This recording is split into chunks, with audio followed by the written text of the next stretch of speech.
Mesdames et messieurs, je vous ai bien dit que c'est cette phase de mon intervention.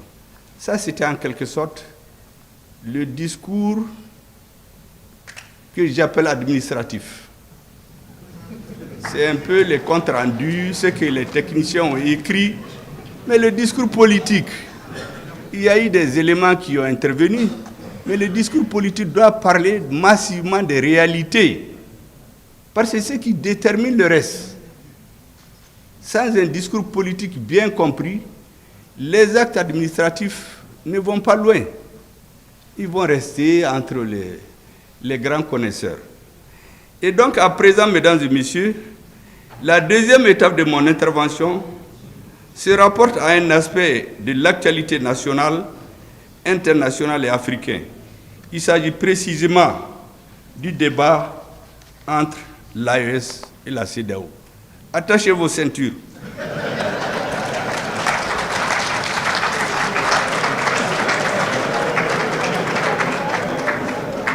Jusqu'ici, nous étions en vol automatique. Maintenant, nous rentrons dans des zones de turbulence. Il faut donc bien attacher vos ceintures. Mesdames et messieurs, comme nous le savons, la confédération de l'AES a été mise sur les fonds baptismaux le samedi 6 juillet 2024 à Niamey. Et l'acte constitutif de la confédération a été paraphé par les éminents dirigeants de nos trois pays, le Burkina Faso, le Mali et le Niger, leur Excellence, le capitaine Ibrahim Traoré, le colonel Assimi Goïta, le général de brigade Adraman Tchani. J'écoute tous les matins toutes les radios internationales. J'écoute les interventions des citoyens. Je lis la presse. Je vous assure que je me rends compte souvent que certains ne savent même pas de quoi ils parlent.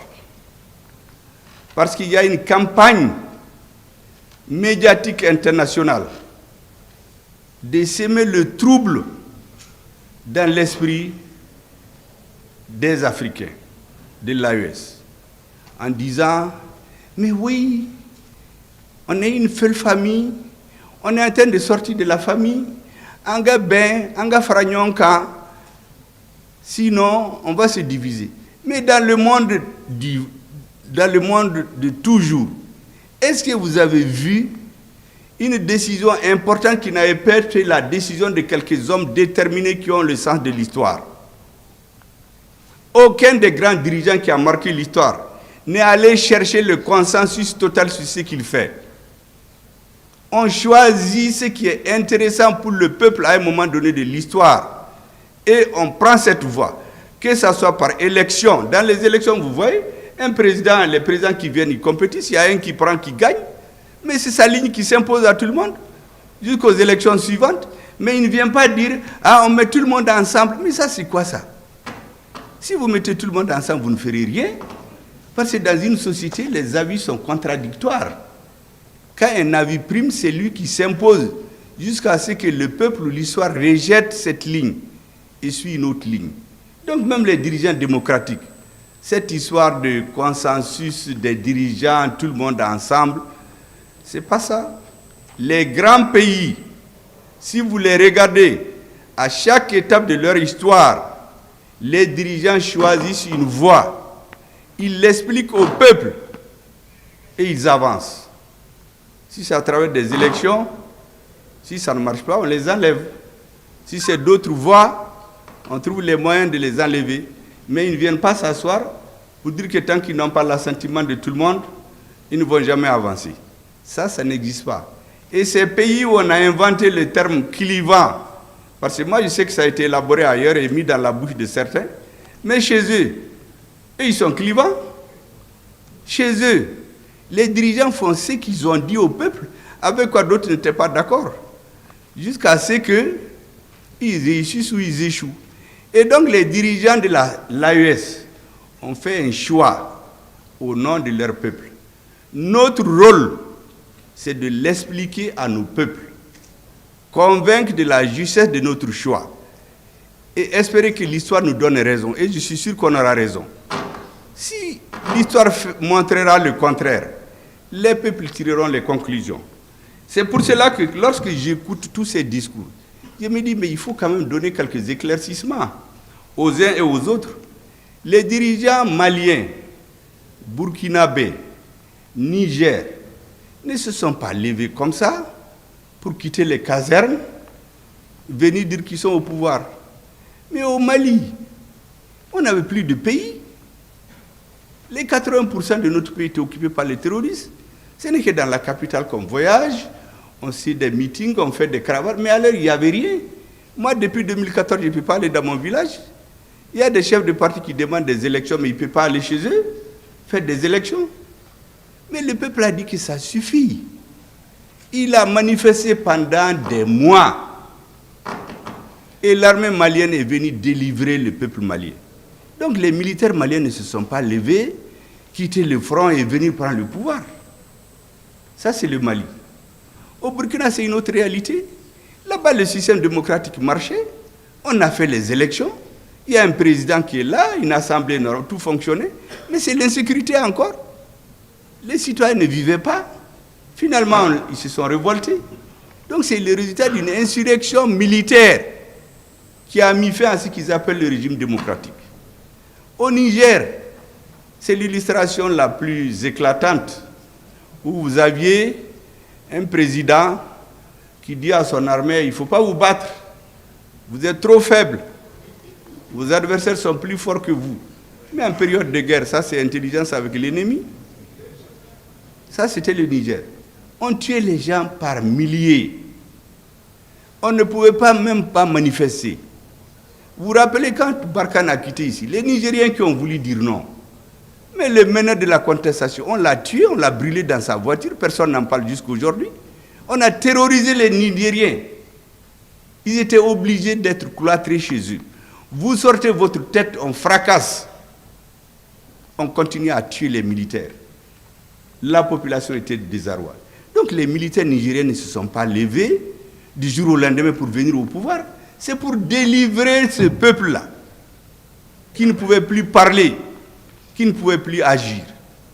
Et donc nos présidents, ils ne sont pas, entre parenthèses, démocratiquement élus, avec souvent des pourcentages qui font honte, mais ils sont le produit de la volonté populaire, des souffrances de leur peuple et de leurs exigences.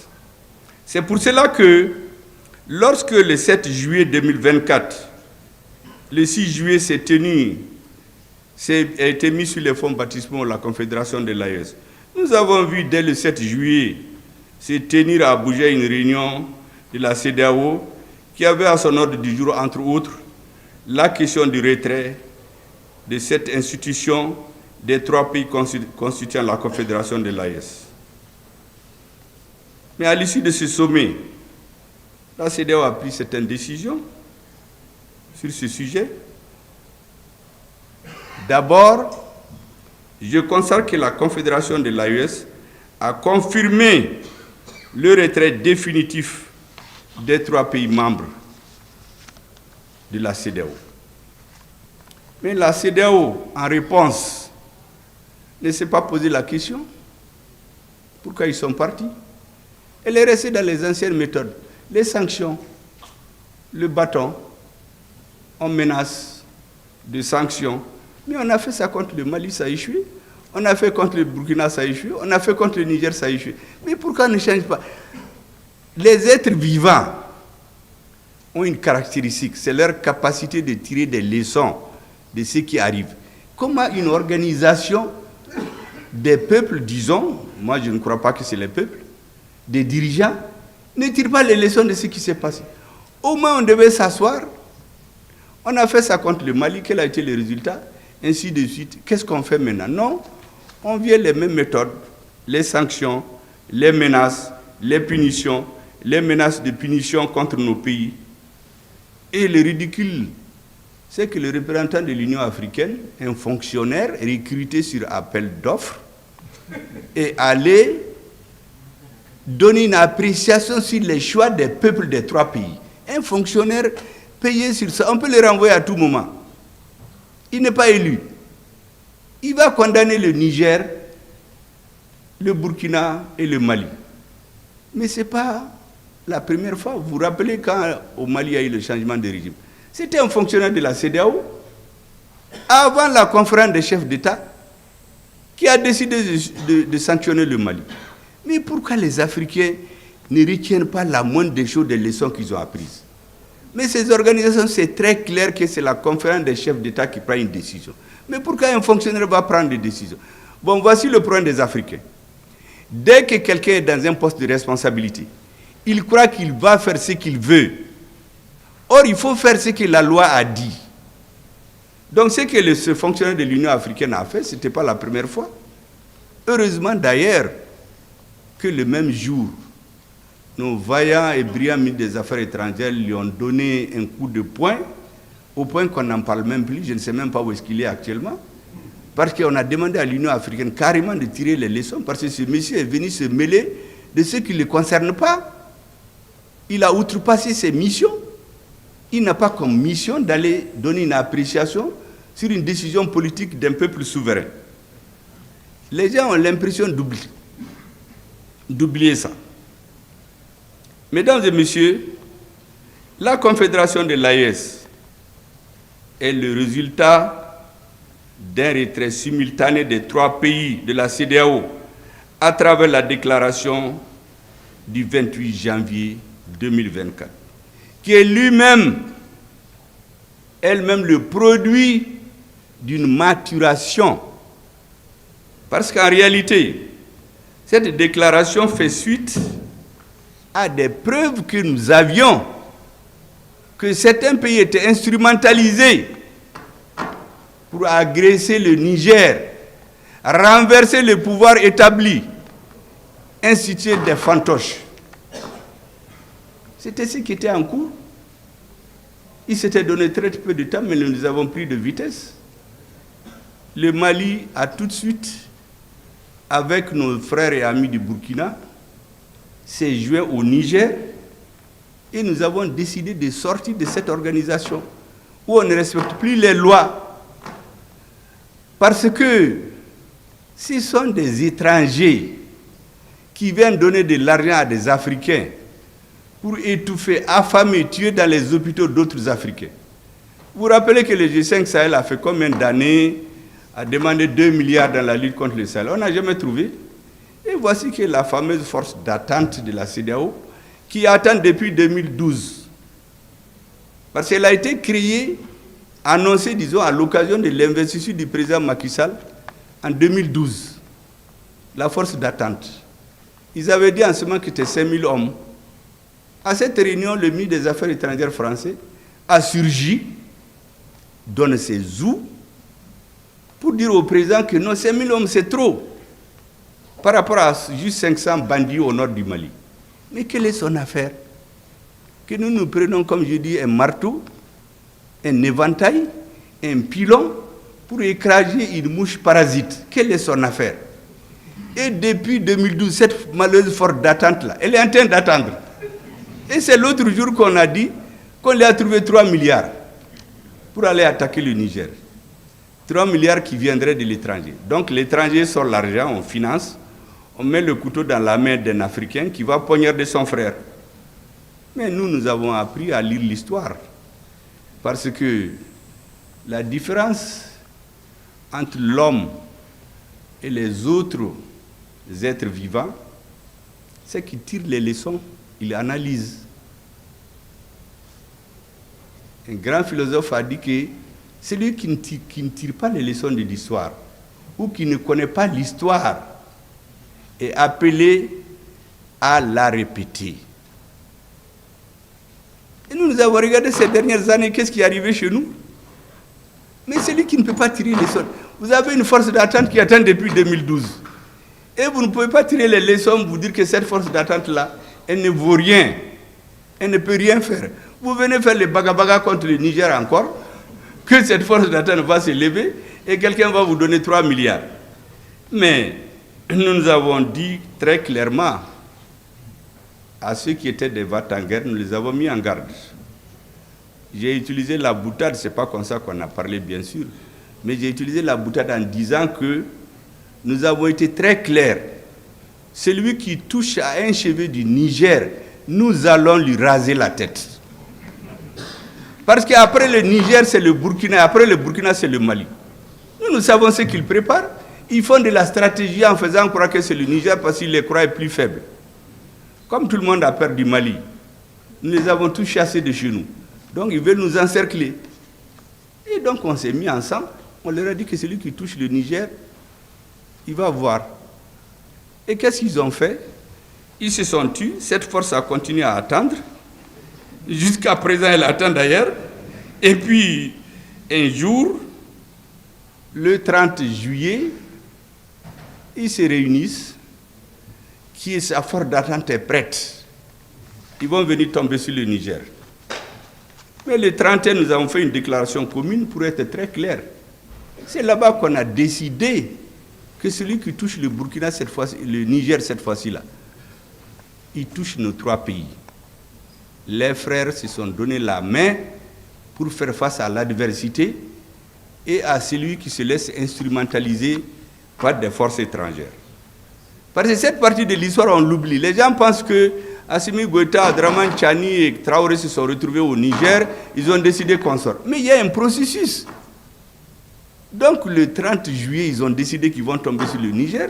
Le 31 juillet, nous leur avons dit que si vous tombez sur le Niger, nous considérons que c'est un acte d'agression contre tous nos pays. Et déjà le 23 septembre, vous vous rappelez, à la tribune des Nations Unies, à la 78e session, lorsque le ministre des Affaires étrangères du Niger a été empêché de rentrer pour s'exprimer, le ministre des Affaires étrangères du Mali a pris les choses en charge et nous avons parlé au nom de nos 2 pays. Il a parlé brillamment au nom du Mali et du Niger. Beaucoup semblent oublier cela parce que le 7 septembre, je voulais vous rappeler, il y a eu l'attaque du bateau de Tombouctou, plusieurs centaines de morts. Est-ce que vous savez que la CEDEAO a tenu un sommet après? Ils n'en ont même pas fait cas. Même une simple de lettre de condoléances au président du Mali. Un pays s'est opposé aux Nations Unies. Donc ça veut dire que les Maliens peuvent mourir. Ce n'est pas leur affaire. Mais nous avons pour ainsi de la gigote. Si vous ne prenez pas au sérieux, mais nous on se défend. Des centaines de Maliens meurent. La CEDEAO se réunit. Elle ne fait même pas cas de ça. À l'ONU, on ne fait même pas cas de ça.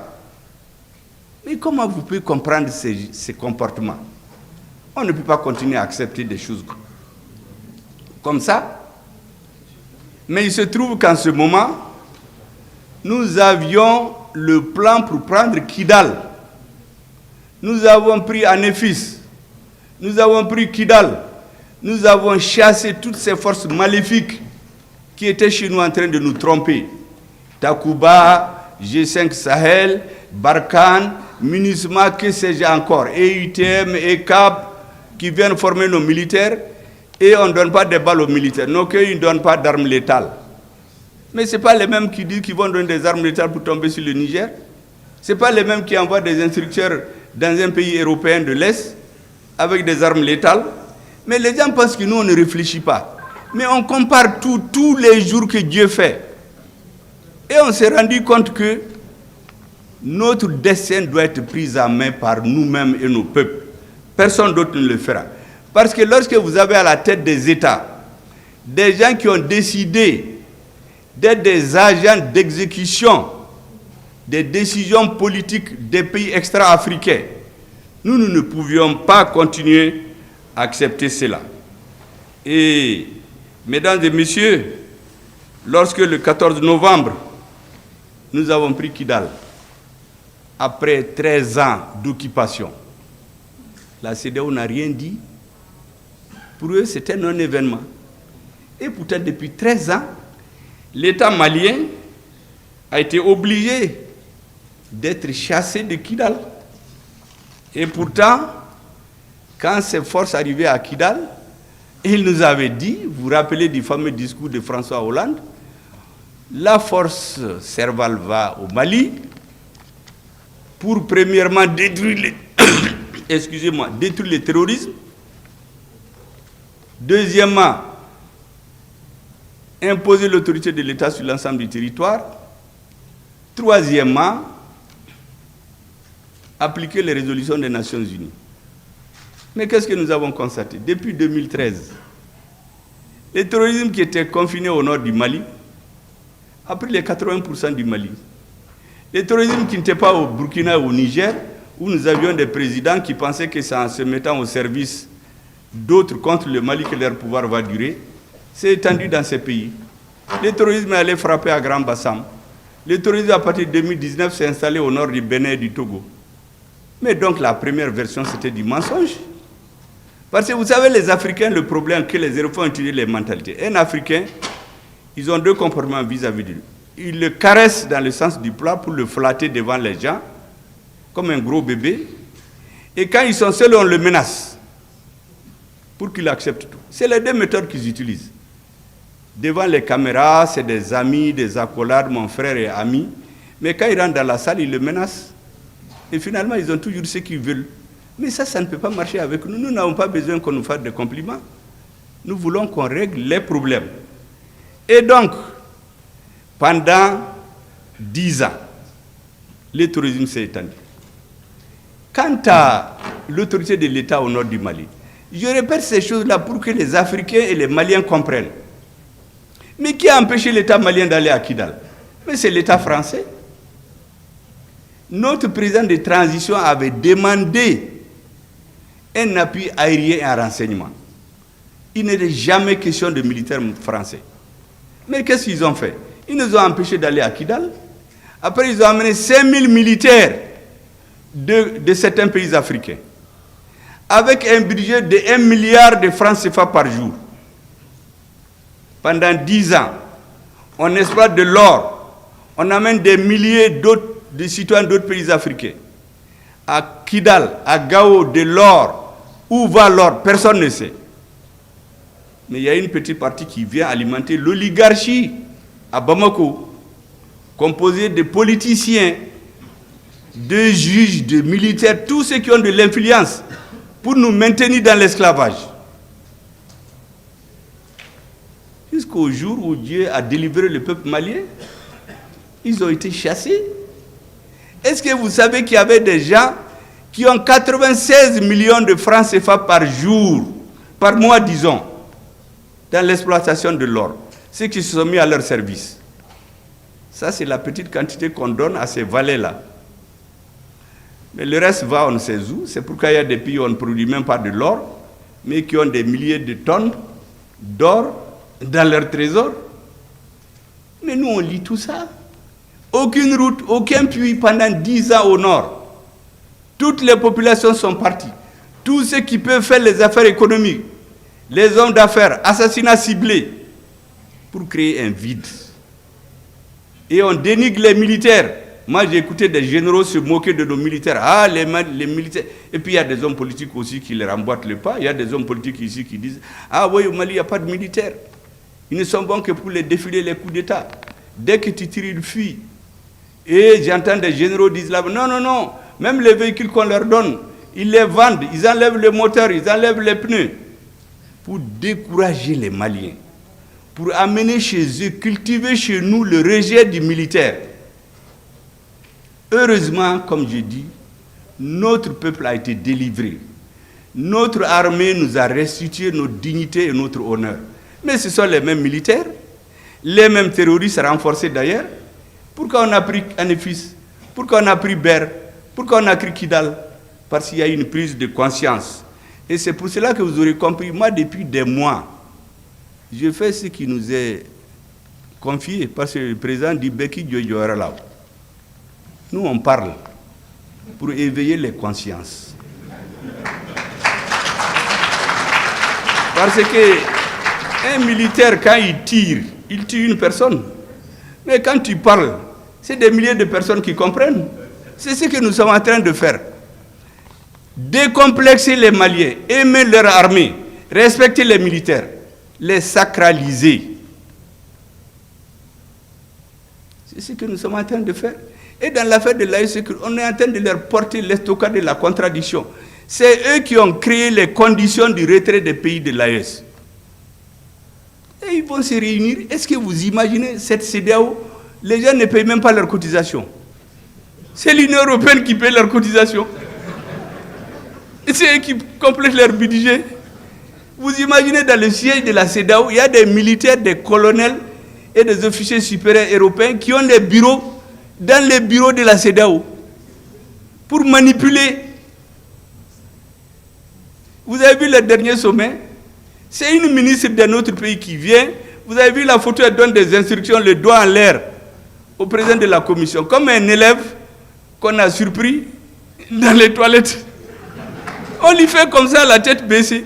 Président de la commission de la CEDEAO, un ministre, un sous-ministre d'un autre pays. Et c'est ce monsieur qui vient nous menacer. Mais ils ne connaissent pas les Maliens. Nous sommes un peuple de guerriers. On a renvoyé les Français. Et tous les présidents qui se sont attaqués au Mali, en Afrique, ils ont tous mal fini. Et c'est pourquoi j'ai dit à tout le monde, laissez-nous en paix. Nous réglons nos problèmes, réglez vos problèmes. Mais tout État, tout dirigeant qui va s'attaquer au Mali, utiliser le Mali comme commerce pour rester au pouvoir, Dieu va le sanctionner. Je peux en citer à floraison, pour des raisons diplomatiques, je ne vais rien dire. Mais ceux qui s'acharnent contre nous, qui savent ce qui les attend, on ne mettra pas de bases étrangères chez nous. Depuis le président Modibo Keïta, il a chassé les bases étrangères. Moussa Traoré les a éloignés. ATT est venu, ils ont tout fait parce qu'ils se disent que c'est un homme qui peut manipuler. ATT a refusé. Quand ils ont installé la base, comment ils l'appellent, au Burkina, en 2019, je ne sais pas, il a un nom secret, une base secrète.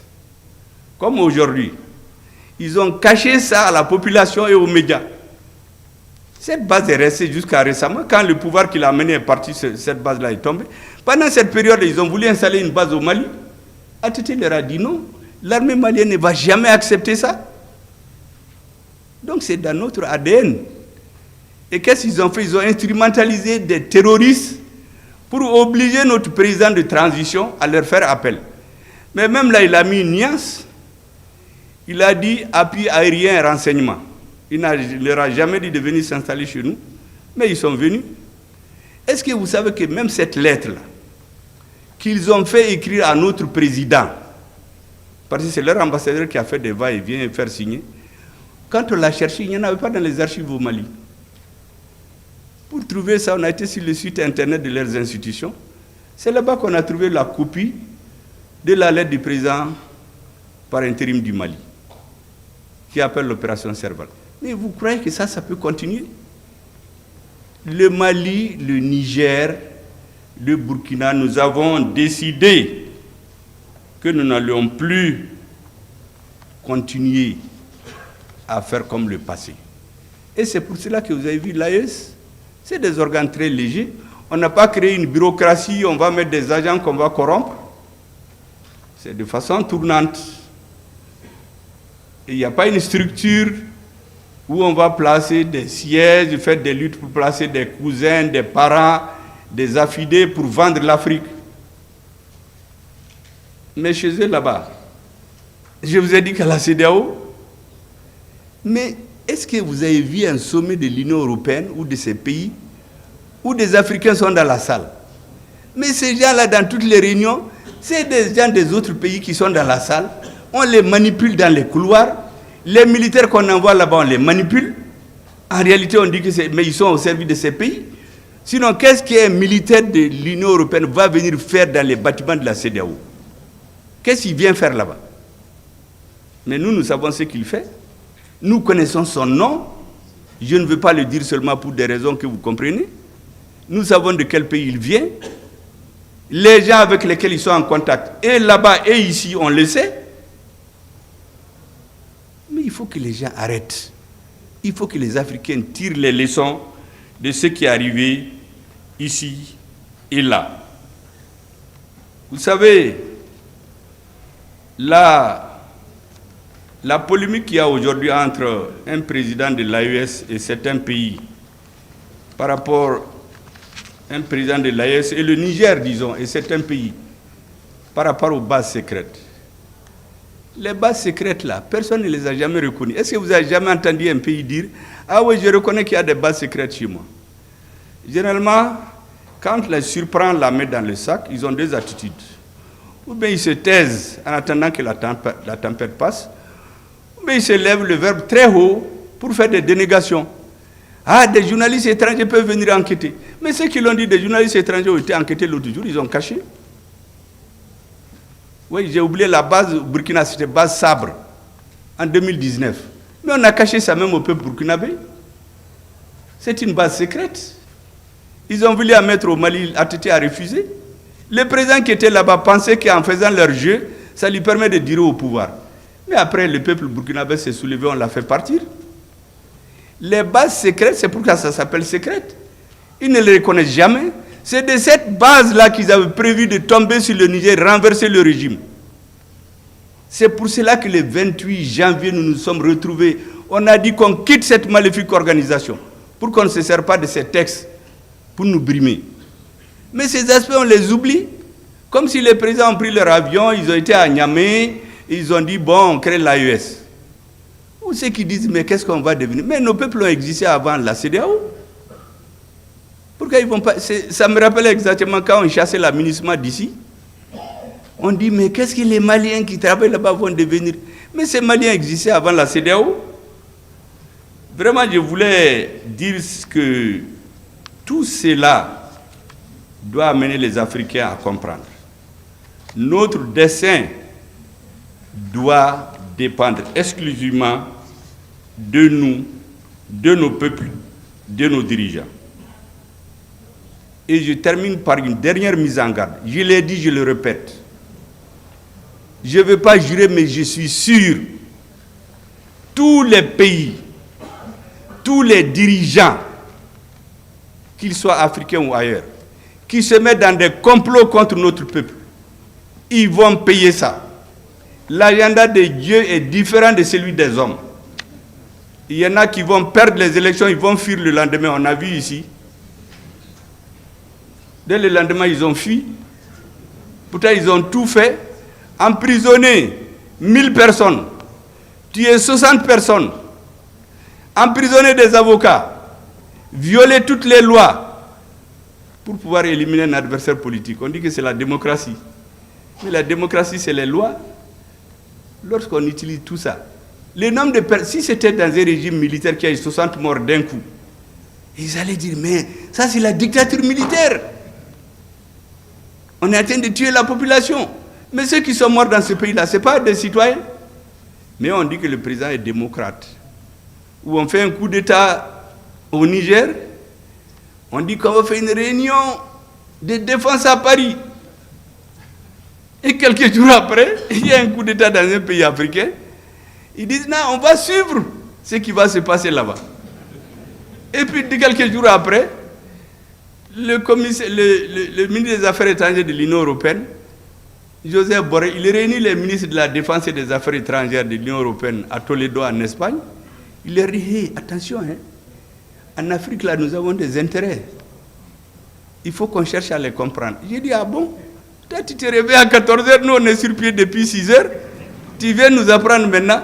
Bon, est-ce que les Africains, il n'est pas temps que nous comprenions cela? Que les peuples comprennent cela? Nous n'allons jamais accepter cela. En tout cas, le peuple malien ne l'acceptera jamais. Je l'ai rappelé d'ailleurs à l'adjoint du ministre des Affaires étrangères français en 2021, après notre retour des Nations Unies. Il est venu me bagabaga dans mon hôtel. Quand il a fini son bagabaga là, il a dit, mais allez-y réviser vos cours d'histoire. Il y a des pays que vos arrière-grands-parents ont colonisés en 6 mois, en 1 an. Mais pour coloniser le territoire malien actuel, vos arrière-grands-parents ont mis 38 ans de guerre entre 1878 à Saboussiré et 1916 à Menaka. 38 ans de guerre. Et pendant les 70 ans de la colonisation, quand ce n'est pas les Tamasheks, c'est les Sonrei, c'est les Peuls, c'est les Dogons, c'est les Mianka, les Bobos, les Senoufo, les Sarakole, ils n'ont jamais eu la paix. Je l'ai donc dit, ne vous trompez pas de peuple. Nous sommes réfractaires à la suggestion. Deuxièmement, vous n'avez pas les dirigeants auxquels vous étiez habitués, que vous tapez dans l'épaule, vous les flattez devant les gens et puis vous allez les menacer dans les chambres. Nous, personne ne nous menace sauf Dieu et nos peuples. C'est deux seuls qu'on a peur. Assimi Goïta n'a pas besoin de vos visas. Il n'a pas de compte chez vous. Nous n'avons pas besoin de vos visas. Nous n'avons pas de compte chez vous. Il quitte quand il est dans son bureau. Donc, vos visas, là, si vous l'interdisez, c'est assez démocratiquement élu. Quand on dit qu'on a coupé le visa, il tombe malade. Ce n'est pas ces gens qui sont à la tête du pays aujourd'hui. Donc, je lui ai dit d'aller réviser ses leçons d'histoire. Il me dit, oui, les Russes, eux, ils les ont vus en juillet. Les Russes ne feront rien au Mali. J'ai dit, mais tu es en retard. Moi, j'ai vu notre ministre des Affaires étrangères a parlé avec le ministre des Affaires étrangères russe en septembre. Vous avez parlé en juillet pour aller leur dire de ne rien faire au Mali. Mais nous, on a parlé avec eux en septembre. Ils disent qu'ils vont respecter tous leurs engagements. J'ai dit, donc, tu as donné son caduc, monsieur l'ambassadeur. Donc, vraiment, regagnez votre bureau et attendez un autre dirigeant pour le menacer. Ça, c'est fait le lendemain du 24 septembre. Et c'est ce que nos présidents continuent. Donc, il n'y a rien de nouveau sous le soleil. C'est un processus de conservation de la dignité de nos peuples qui a conduit à la création de l'AES. Ce n'est pas les caprices de 3 personnes seulement. C'est ailleurs qu'il y a les caprices. Parce que si on demande à ces peuples-là, les peuples ne vont jamais l'accepter. Je vous ai donné l'exemple. Certains avaient pensé que les terroristes, c'est au Mali seulement. Ils ont voulu faire de leur pays une base arrière. C'était le Burkina en 2013-2014. Ils ne savaient pas que ça allait arriver chez eux. Au Niger, c'était la même chose. Le terrorisme est arrivé au nord du Bénin depuis 2019. Si les gens continuent à cacher ces bases pour attaquer les pays de l'AES, non seulement ça ne réussira pas, mais comme j'ai dit, en tout cas, tout pays qui va attaquer le Mali, je ne connais pas les autres, il va mal finir. Il faut donc nous laisser en paix. Que chacun fasse ce qu'il veut chez lui. Mais qu'on ne vienne pas se mêler de nos affaires intérieures. Vraiment, mesdames et messieurs, ce sont ces choses-là que je voulais expliquer pour que tout le monde entende et tout le monde comprenne. Moi, j'ai écrit depuis 2019 la faillite de l'État malien. Toutes les prises de position officielles dans les institutions françaises, au Sénat, à l'Assemblée, au gouvernement, des gens qui ont dit qu'il faut diviser le Mali. Je l'ai édité en 2019. Ils ont dit que je suis un subversif avec des bagabagas. C'est ce qu'ils font. Je vous ai dit, quand ils vous voient, ils vous menacent, quand vous êtes deux. Quand il y a des gens, on vous caresse, vraiment, vous êtes un ami, un pays ami. Nous, ça ne marche pas chez nous. Hein. On regarde les faits. D'après Lénine, en russe, on dit « fakti ou priami ». Ça veut dire que les faits sont têtus. Il y a des gens qui les répètent, ils ne savent même pas de qui ça vient. Nous, on regarde les faits. Les compliments qu'on donne aux Africains, qu'on essaie de prendre comme des gros bébés, ça ne marche pas avec nous. Voici les messages, mesdames, messieurs, que je voulais vous délivrer et vous dire que les Maliens comptent sur vous. La réforme de la justice, en même temps que ce que l'armée est en train de faire. Parce que les militaires ont accompli près de 80% de leur travail. Hein. Mais le reste de la société, on est en train de commencer. Hein. Vous avez vu, les États généraux n'ont pas fini de se tenir. Le peuple attend tout de vous. Parce que la force et la justice, c'est ce qui va faire une société. Dans un pays, les citoyens doivent avoir peur de la force de l'État et avoir honte des sanctions de la justice. Sur ce, mesdames et messieurs, je déclare solennellement ouverte la cérémonie des États généraux du notariat du Mali. Merci bien, Dieu vous bénisse.